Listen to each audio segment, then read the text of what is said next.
नमस्कार, स्वागत है आप सभी का एक बार फिर से हमारे चैनल ट्रैवल विद कैलाश में। और ट्रैवल विद कैलाश की इस सीरीज़ में हम आपको ले चल रहे हैं दुबई।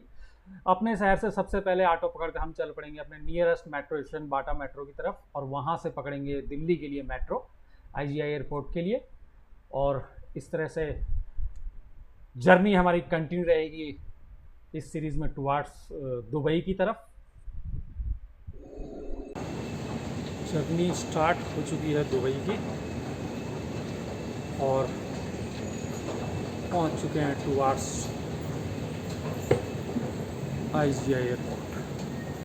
दिल्ली की सर्दी, जी दिल्ली की सर्दी से निजात पाते हुए और चल पड़े हैं।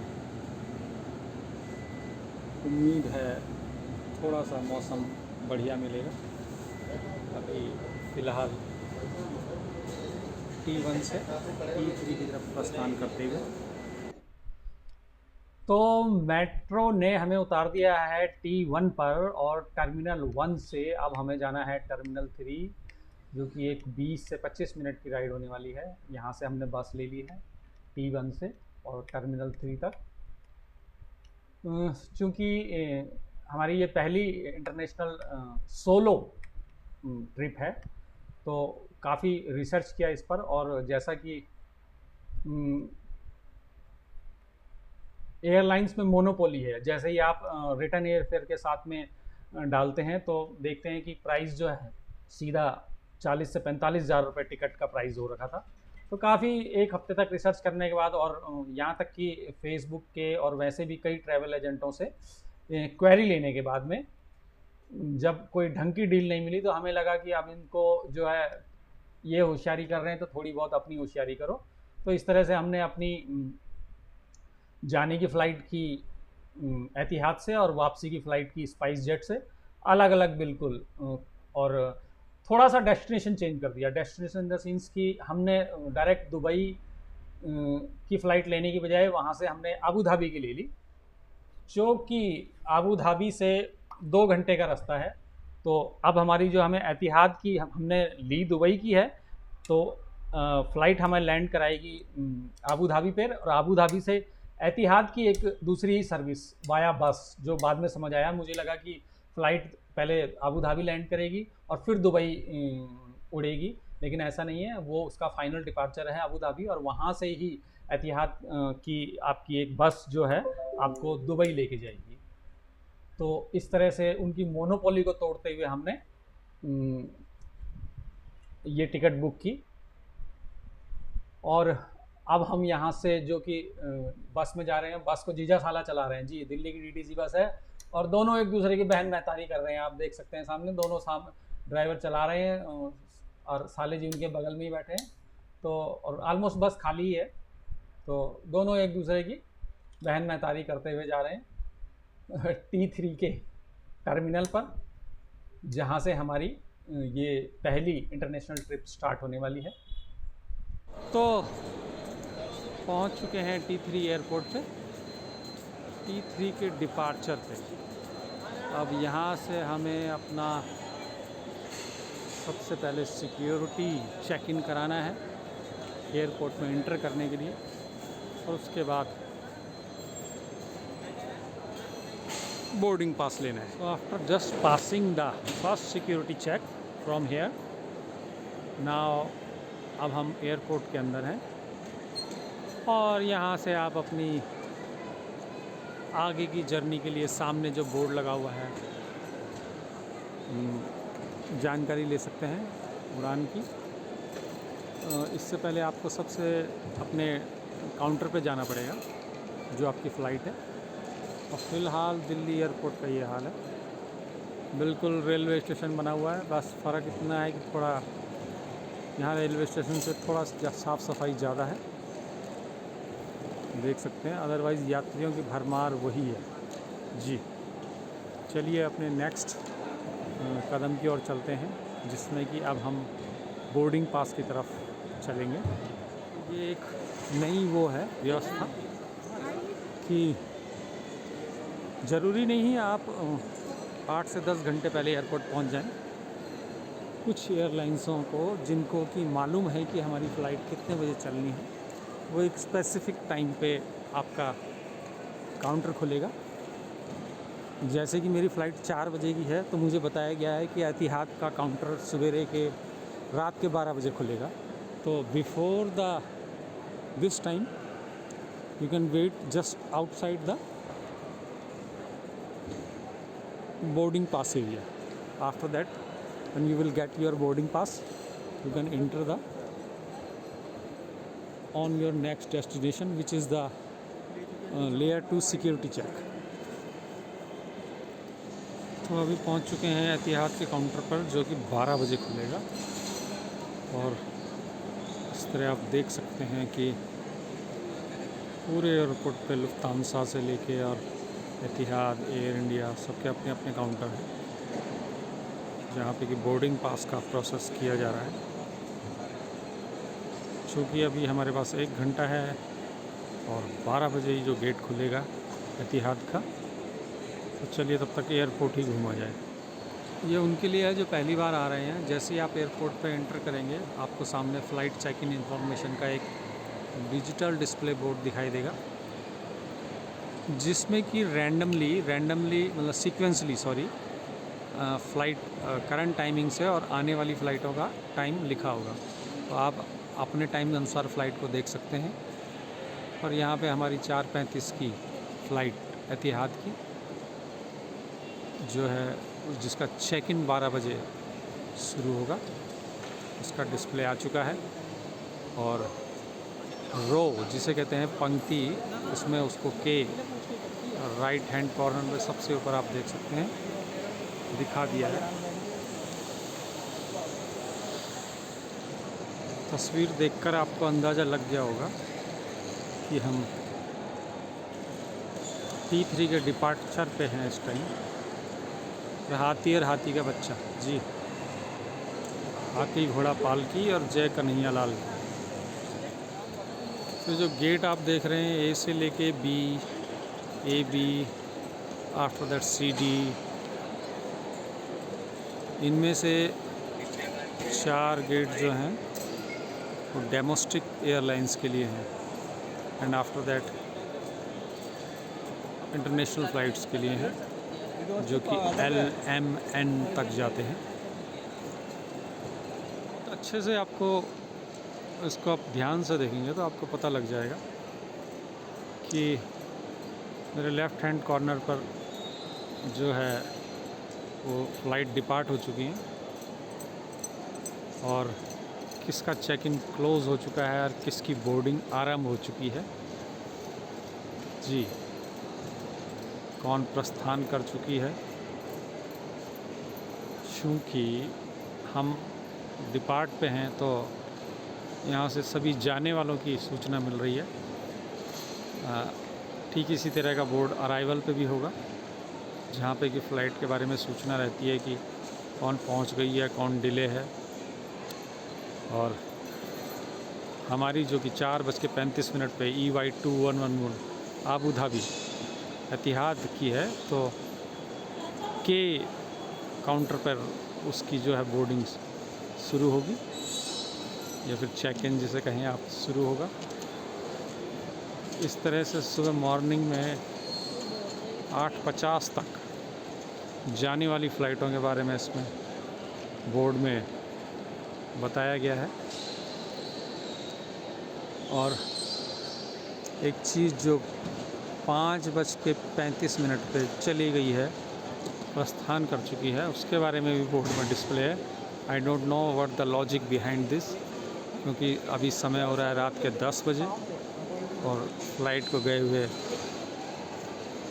5 घंटे हो चुके हैं। तो उसके बारे में भी इस पर जानकारी दी जा रही है। कुछ फ़्लाइटें हम देख रहे हैं कि डिले चल रही हैं, स्पाइस जेट की ख़ास तौर से, जिसका कि निर्धारित समय 7:20 था, लेकिन वो उड़ी यहाँ पे 10:40 पे है। ठीक इसी तरह 8:55 पे उड़ने वाली फ़्लाइट 10:40 पे उड़ी है। और टॉप 3 डिले फ़्लाइट में अभी स्पाइस जेट है। और अगर 1 घंटा एयर इंडिया एक्सप्रेस, जी, एयर इंडिया एक्सप्रेस की बात करें तो उसकी भी एक फ़्लाइट 1 घंटा डिले है और समय जो निर्धारित समय था उसके बाद बात करते हैं तो विस्तारा की 9:55 पे उड़ने वाली फ़्लाइट 10:35 पर उड़ रही है, जो कि हांगकांग और एक कोलंबो की फ़्लाइट है।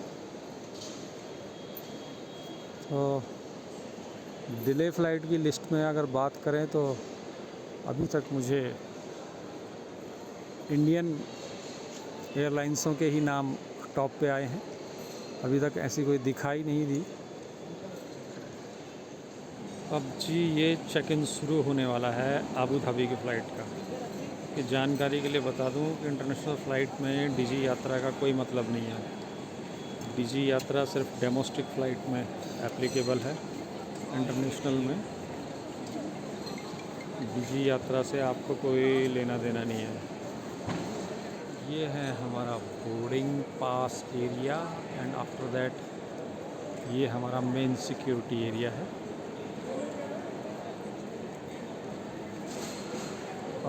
Actually this is the first experience of international flight. तो अभी हमें इमिग्रेशन से भी गुजरना है और उसके बाद सिक्योरिटी चेक इन से भी गुजरना है। तो देखते हैं इनमें से पहले किससे गुजरते हैं। After taking the boarding pass हम आ चुके हैं इमिग्रेशन काउंटर पे। ये है अपना इमिग्रेशन की लाइन, यहाँ से हम सिक्योरिटी चेकअप पे चलेंगे। तो जी इमिग्रेशन प्रोसेस बहुत ही स्मूथ रहा। होटल बुकिंग्स, रिटर्न फ़्लाइट, ये सब चीज़ इमिग्रेशन में मांगा जाता है। क्योंकि मेरी एक ही दिन की होटल बुकिंग है। कमाल की बात है कि मैंने आबू धाबी में अपना 1 दिन का स्टे लिया है और बाकी 4 दिन मैं दुबई में रहूँगा। तो दुबई की मेरे पास कोई होटल बुकिंग नहीं थी, उन्होंने पूछी भी नहीं। हालांकि मेरे पास में वैलिड एक रीज़न था कि मैं दुबई में बाकी के अगले 4 दिन कहाँ रहूँगा। मेरे पास दुबई की एक लोकल पर्सन की आईडी थी कि जिनके रेफरेंस पे मैं बोल सकता था जी मैं आगे के 4 दिन यहाँ रहूँगा। लेकिन उन्होंने वो भी नहीं पूछा, सिर्फ एक रिटर्न फ़्लाइट देखी और अपना 1 दिन का मैंने उन्हें वो दिखा दिया। हालांकि उन्होंने उस पर ध्यान दिया नहीं कि ये 1 दिन का है कितने दिन का है। तो इस तरह से इमिग्रेशन प्रोसेस बहुत ही स्मूथ हो गया। लेकिन सिक्योरिटी चेक इन में मतलब अंधाधुंध भीड़, जिसे मतलब देख लगता नहीं है कि रात के 2 बजे ये लोग जा कहाँ रहे हैं। मतलब अननेसेसरी इतनी लंबी चौड़ी लाइनें और इतनी लंबी भीड़। और चूंकि प्रोसेस सिक्योरिटी का मामला है तो पूरे साजो सामान या कहें पूरी एहतियात के तौर पर वो किया जाता है। तो उसमें कोई ऐसा नहीं है कि शॉर्टकट है तो जल्दी निकाल दो। उसके लिए कम से कम यूँ समझ लीजिए आपको 1 से 1.5 घंटे लाइन में खड़ा रहना ही पड़ सकता है। सामने एक मनी एक्सचेंज की दुकान नज़र आई है, इससे पता करते हैं कि यहाँ पर एक्सचेंज रेट क्या मिल रहा है। और जैसा कि हमें उम्मीद थी एयरपोर्ट पर सबसे ख़राब एक्सचेंज रेट मिलता है, तो हमने नहीं कराया। चूँकि मैं पहले से ही 500 दिरहम कैरी कर रहा था और दूसरा मेरे पास कुछ इंटरनेशनल कार्ड थे जो मैंने जाने से पहले एक्टिव करा दिए थे। वो पहले निष्क्रिय रहते हैं, इंटरनेशनल में आपको जाने के लिए उनको एक्टिव कराना पड़ता है। तो मैं अपने उन्हीं कार्डों के भरोसे और चल पड़ा। इस बीच काफ़ी लंबा कॉरिडोर है अपने बोर्डिंग गेट तक पहुंचने में।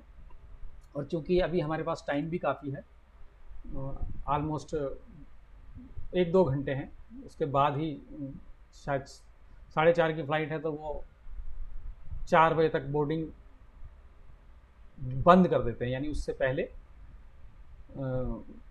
आपको वहाँ पहुँचना होगा। तो इस बीच हाँ, ये एक बढ़िया मौका था अपने जो कार्ड हैं उनसे लाउंज एक्सेस फ्री लेने का। जी, आपको सिर्फ एक यही ऐसा मौका मिलता है जिससे कि आप वसूली कर सकते हैं। जी, आप साल भर तक उन्हें फ़ीस देते रहे या जो भी उनसे फ़ायदा लेते रहे। एयरपोर्ट ही एक ऐसी जगह है जहाँ से आप अपने कार्डों पे लाउंज एक्सेस फ्री कर सकते हैं, जो कि मोस्टली लिमिटेड है। क्वार्टरली में कई किसी में 1 है, कोई क्वार्टरली में 2 हैं, कोई 4 है। कार्ड की अलग अलग फीचर पे डिपेंड करता है। तो यहाँ से फिर हमने कहा, डिसाइड किया कि बजाय बोर्डिंग गेट पर बैठने के कुछ समय के लिए, क्योंकि रात के 2 बज रहे हैं, ऐसा कुछ खाने का मन भी नहीं है और बिल्कुल मिडिल ऑफ द नाइट का टाइम है, ना आप डिनर के हैं ना आप ब्रेकफास्ट के हैं।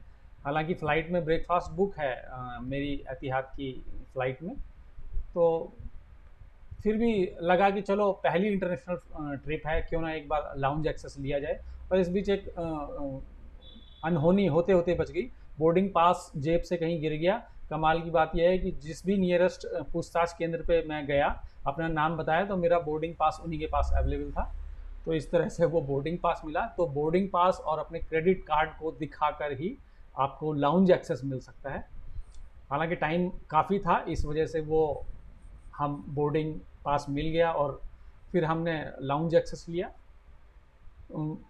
खाने की वैरायटी फुल ऑफ वैरायटी थी। हालांकि खाने का ऐसा कुछ मन नहीं था। सोचा एक रेड वाइन रात के 2 बजे टेस्ट के लिए पी जाए। हालांकि बेकार ही हमें वो लगी। मजबूरी में जितनी ली उतनी पीनी पड़ी। इंतज़ार करने के लिए आपका धन्यवाद। अब हम ज़ोन 3 में बैठे ग्राहकों को कृपया बोर्ड करें आमंत्रित करते हैं। अन्य सभी ग्राहकों को से अनुरोध है कि अब हम ज़ोन 4 में बैठे ग्राहकों को कृपया बोर्ड करें आमंत्रित करते हैं।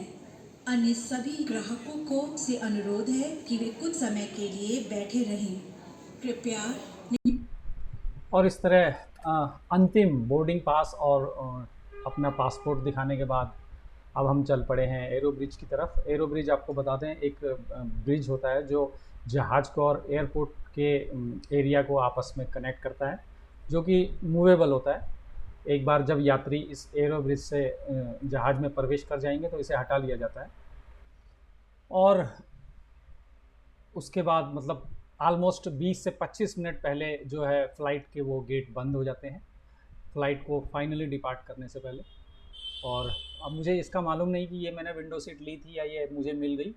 हालांकि सुबह के 4 बज रहे हैं दिल्ली में। इस समय तारीख है 27 जनवरी।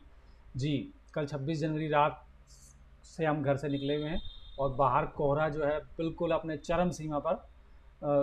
दिक्कत यह है कि फ़्लाइट डिले ना हो जाए इस कोहरे की वजह से। जनवरी में आप समझ ही सकते हैं दिल्ली में क्या हालात हो रखे हैं। तो इस तरह 4:30 बजे जो फ़्लाइट का ऑफिशियल टाइम है उड़ने का, एक्चुअली में अपने हैंगर कहें या एरो ब्रिज से जो है आधे घंटे तक फ़्लाइट को अपने फाइनल रनवे तक पहुंचने में वो इसे आधे घंटे ज़मीन पर ही घुमाते फिराते रहे। मतलब इतना लंबा एरिया क्रॉस करके और वो फिर फाइनल अपने रनवे पर पहुंचे। तो मुझे लगा कि ये तो कहीं ऐसा ना हो कि ज़मीनी के रास्ते दुबई लेके जाएगा। हालांकि 5 बजे फाइनली जहाज़ ने उड़ान भर दी और एंटरटेनमेंट के जहाज़ में वही साधन है एतिहाद, जो कि एक अच्छी एयरलाइंस है। टोटल आप देख सकते हैं इस समय 4:06 हो रहे हैं इंडिया में और दुबई में 2:36 जहां आपको जाना है उसका टाइम दिखाया जा रहा है। 2500 समथिंग कुछ 42 किलोमीटर का इस फ़्लाइट में हम डिस्टेंस तय करेंगे और 3.5 घंटे की फ़्लाइट है। और कमाल की बात कि इस फ्लाइट में जाते समय आपको एक तरह से आप टाइम ट्रैवल कर रहे हैं। जी, time travel in the sense कि आप अपनी लाइफ के 1.5 घंटे आपकी लाइफ से बिल्कुल स्वाइप अप हो जाएंगे, बिल्कुल गायब हो जाएंगे। फ्लाइट का टाइमिंग जो उड़ान की है वो 3.5 घंटे। देखिए किस तरह से फ़्लाइट दिल्ली से उड़कर अहमदाबाद को बाईपास करते हुए और ये कराची के ऊपर से उड़ते हुए और फिर अबू धाबी लैंड करेगी। तो जो 1.5 घंटे का मैं आपको बता रहा था वो सिंपल सा इस तरह समझिए, 5 बजे दिल्ली से फ़्लाइट उड़ी और 7 बजे अबू धाबी में पहुंच गई। वहाँ के टाइम के अनुसार 7 बजे पहुंच गई, इंडिया के टाइम के अनुसार 5 बजे चली थी। क्योंकि वो पहले ही हमसे 1.5 घंटे पीछे हैं, इस वजह से ये सारा प्रोसेस हुआ है। लो जी, पहुंच गए हैं अबू धाबी और ये सुबह 7 बजे का टाइम है स्थानीय समय अनुसार। आप उगते हुए सूरज की लालिमा देख सकते हैं। और अब यहाँ से हमें जाना है इमिग्रेशन पर, कस्टम पर, और जो कि बहुत से वीडियो में और कई बार सुना है कि दुबई में जो है सिम फ्री मिलता है।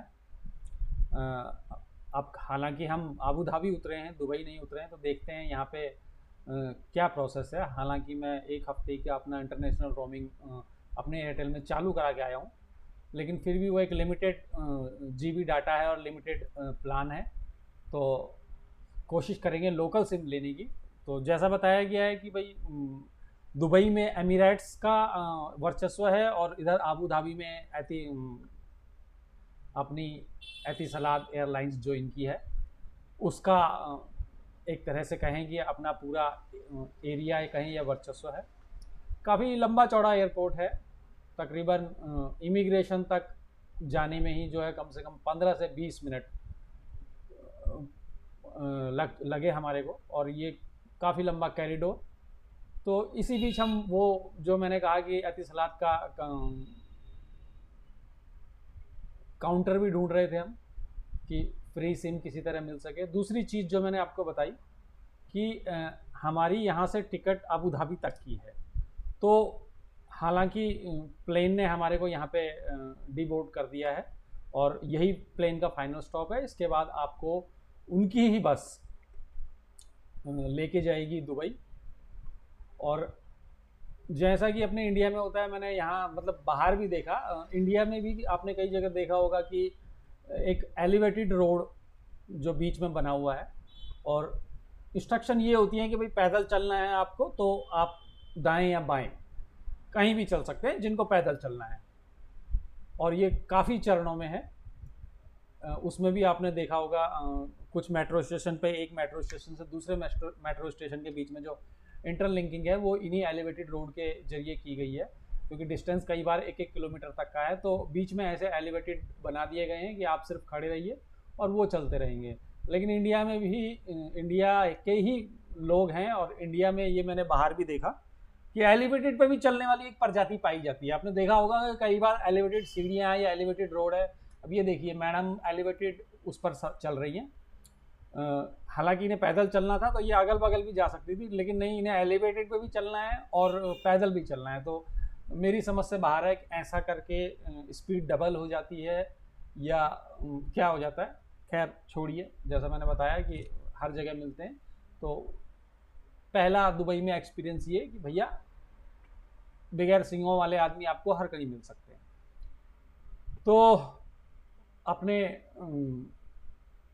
जो हम ढूंढेंगे, एक तो सिम के लिए हमने देखना है किस तरह एक लोकल सिम प्राप्त किया जाए, क्योंकि पासपोर्ट दिखा के एयरपोर्ट पर मिल जाता है, ऐसा मैंने कई प्रीवियसली वीडियोस में देखा है। कोशिश करेंगे यहाँ भी मिले। और दूसरा कोशिश करेंगे कि जो हमारी बस जर्नी है यहाँ से दुबई की, हालांकि मेरा आज के यहाँ स्टे है, देखते हैं वो बस जर्नी कब तक वैलिड रहती है, क्योंकि हमने कल जाना है दुबई। हमने एक दिन का स्टे यहाँ लिया है आबू धाबी में, और कल हमने दुबई प्रस्थान करना है। तो वो बस टिकट के बारे में पता करेंगे कि जो मेरे जहाज़ के टिकट में इंक्लूड थी कि वो कब तक वैलिड रहती है। और ये आबू धाबी एयरपोर्ट के बाहर का शानदार नज़ारा, मौसम जनवरी का टाइम है, सुहाना, यहाँ पे 22 से 25 डिग्री। और यहाँ से अब हम एक हवालात हफीलात कार्ड लेकर, जो कि शायद 450 रुपये का, ये अपने सिटी सेंटर की तरफ चल पड़ेंगे, जहाँ की हमारी आज का हमारा एक तरह से हॉस्टल बुक है। तो ये आधे घंटे का सफ़र होने वाला है। अब मालूम नहीं बस किस रूट से ले जा रही है, क्योंकि 2 रूट थे जाने के। अब लोकल ट्रांसपोर्ट में आपको कार्ड के थ्रू ही वैलिड है, कैश में नहीं आप टिकट विकट परचेज कर सकते। तो इसके लिए फिर हमने एयरपोर्ट से ही एक इंडियन करेंसी में मेरे कार्ड से 450 रुपये कटे, शायद 20 या 25 दिरहम का एक वो लिया, कार्ड लिया, जो कि बस में एंट्री के टाइम पे पंच करना पड़ता है और एग्ज़िट के टाइम पर पंच करना पड़ता है, सेम जो दिल्ली मेट्रो में अपना जिस तरह से होता है। तो यहाँ से लेके हम चल पड़े हैं अपने गंतव्य डेस्टिनेशन की तरफ, जो कि हमारा आज का एक नाइट का आबू धाबी में स्टे बुक था, मामा डिलाइट गेस्ट हाउस करके। हालांकि हॉस्टल है के तौर पर है, डोरमेट्री मैंने लिया था, जो कि देखते हैं किस तरह से होता है। क्योंकि दुबई में प्रीवियसली भी मैंने कहीं सुना है और देखा भी है कि हॉस्टल के नाम पर स्कैम बहुत होते हैं। आपने ऑनलाइन पेमेंट कर दी और जगह पे जाके पता चलता है कि वो एग्ज़िट ही नहीं करती जगह, मतलब है ही नहीं इस टाइप की, और वो सिर्फ एक फेक पोर्टल पे आईडी बना के अपने आप को लिस्टेड कर देते हैं, पेमेंट भी ले लेते हैं, और जब आप जगह पे जाते हैं तो पता चलता है कि जगह है ही नहीं। बसेस, लोकल ट्रांसपोर्ट बहुत अच्छा है दुबई का। अब सिर्फ थोड़ा एक माइनस पॉइंट ये है कि आबू धाबी का अपना एक ट्रांसपोर्ट सिस्टम है, यानी कि आबू धाबी में लोकल ट्रांसपोर्ट पर ट्रेवल करने के लिए आपको ये हवालात कार्ड चाहिए। लेकिन जब आप आबू धाबी से दुबई जाएंगे तो वो उसके लिए आपको नोल कार्ड चाहिए। और कमाल की बात है कि आपके जो ये 20 दिरहम या 25 दिरहम सपोज़ कीजिए यूज़ नहीं भी हुए, तो ये पैसा नॉन ट्रांसफरेबल है, ना ये नोल कार्ड में जाएगा और ना ही ये आपको किसी तरह का रिफंड मिलेगा, यानी वो आपके पैसे वेस्ट चले गए। हालांकि मुझे लगा मुझे बस की ज़रूरत पड़ेगी, लेकिन अपने कल तक के सफ़र में मुझे सिर्फ आज की एक जर्नी लेनी थी बस की, और कल अपने हॉस्टल से Dubai Abu Dhabi bus stand पे आने के लिए एक जर्नी लेनी थी। तो इस तरह से कार्ड में मेरा ऑलमोस्ट 4 दिरहम की मिनिमम टिकट है, तो 15 दिरहम जो है इसमें पड़े ही रह गए, जो कि बेकार गए। और रही बात बस की, तो बस का मैंने पता किया, जैसा मैंने आपको बताया कि मेरी टिकट में दुबई तक का फेयर इंक्लूड था। चूँकि हमारा जहाज़ ने हमारे को आबू धाबी उतार दिया, उसके बाद उसी एयरलाइंस की बस आपको आबू धाबी से दुबई लेके जाएगी, जो कि टिकट में इंक्लूड था। अब मैंने जब पता किया कि भाई, तो उन्होंने कहा कि जी आप 10 घंटे तक इस टिकट पे वैलिड यात्रा कर सकते हैं, यानी आप चाहें तो 10 घंटे के अंदर आप आबू धाबी घूम लीजिए। और हालांकि मैं 7 बजे सुबह उतर गया था आबू धाबी एयरपोर्ट पे, और आप शाम की बस ले लीजिए दुबई जाने के लिए। लेकिन चूँकि मेरा होटल बुक है तो मुझे अगले दिन जाना था, तो वो एक तरह से वो 25 दिरहम जो है मेरे एक्स्ट्रा मुझे अगले दिन पेड करने ही पड़ेंगे। वो आज शाम तक ही वैलिड है मेरी टिकट, जो कि लैप्स हो जाएगी। और डाउनटाउन के एरिया में देख लीजिए, अब हम आ चुके हैं। सफाई से लेके और हर चीज़ शानदार, मतलब आबू धाबी है लेकिन बिल्कुल फील दुबई की दे रहा है। हालांकि आप जब कहीं पहुंचते हैं तो अपने मन में कुछ अपेक्षाएं लेके उस शहर की एक तस्वीर लेकर चलते हैं, और जब लगता है कि तस्वीर से भिन्न शहर नज़र आता है तो आप आश्चर्यचकित हो जाते हैं। मेरे साथ भी यही था, मुझे लगा आबू धाबी इतना बड़ा पॉइंट नहीं है। तो जी पहुंच चुके हैं आबू धाबी के सिटी सेंटर डाउनटाउन एरिया में, और विशाल अट्टालिकाओं से घिरे इस शहर में सफाई देखने लायक है और मौसम बहुत ही शानदार।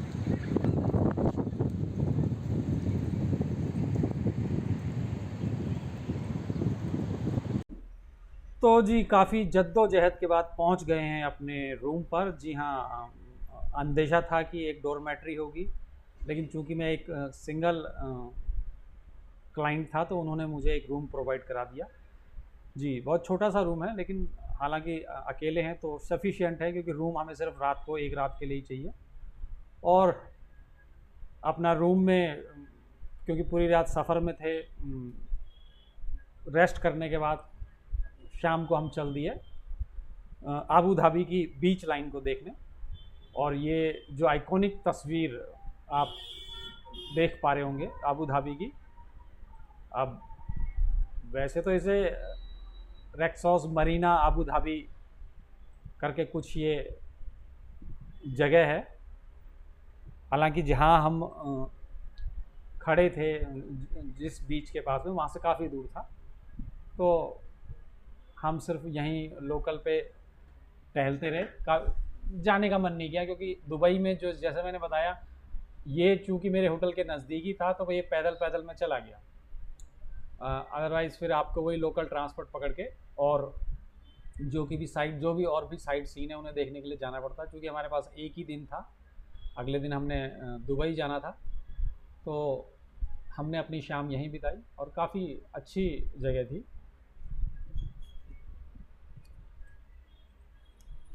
साइकिलिंग के लिए अलग पाथवे बना हुआ है और बिल्कुल बगल में ही बीच के जैसे बगल में ही आप बिल्डिंगें हैं, ऊंची ऊंची बिल्डिंगें, और शाम के अंधेरे में फिर इन अपने ओरिजिनल सवाब पर पहुंचती हुई दुबई की नाइट लाइफ। मेरे मुँह से बार बार दुबई निकल रहा है। अभी फ़िलहाल हम आबू धाबी में हैं, क्योंकि माइंड सेट वही दुबई का हो रखा है, इसलिए ऐसा लग रहा है कि हम दुबई में हैं। क्योंकि अभी तक मैं आबू धाबी में दुबई नहीं पहुँचा। जहाँ कहीं भी आपको दुबई सुनाएंगे तो उसे आपको मिलेगा इस पार्ट में। नेक्स्ट पार्ट में हम आपको दुबई ले चलेंगे। और जैसा कि मैंने बताया, बिल्डिंगों में भी बिल्कुल इमेजिन करिए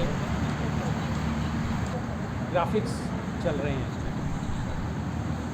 तो चूँकि हम पिछले 24 घंटे से ट्रैवल कर रहे हैं, सोए नहीं है, तो इसलिए मैंने जल्दी अपने वापस होटल जाना सही समझा। थोड़ा बहुत जो यहाँ बीच पे घूम सकते थे, करने को बहुत सी एक्टिविटी थी, जेट स्कीज़ वगैरह थी, क्योंकि लेकिन एक महंगा शहर है आबू धाबी भी, और हर एक्टिविटीज़ के ओवर प्राइजेज़ मुझे लगे। यहाँ से भैया अपने पूरे दिन की और पूरी रात की थकान उतारने के लिए हम पहुँच गए बैक टू होटल। अगले व्लॉग में आपसे मिलते हैं दुबई में। तब तक बने रहिए हमारे साथ इस सफ़र पर।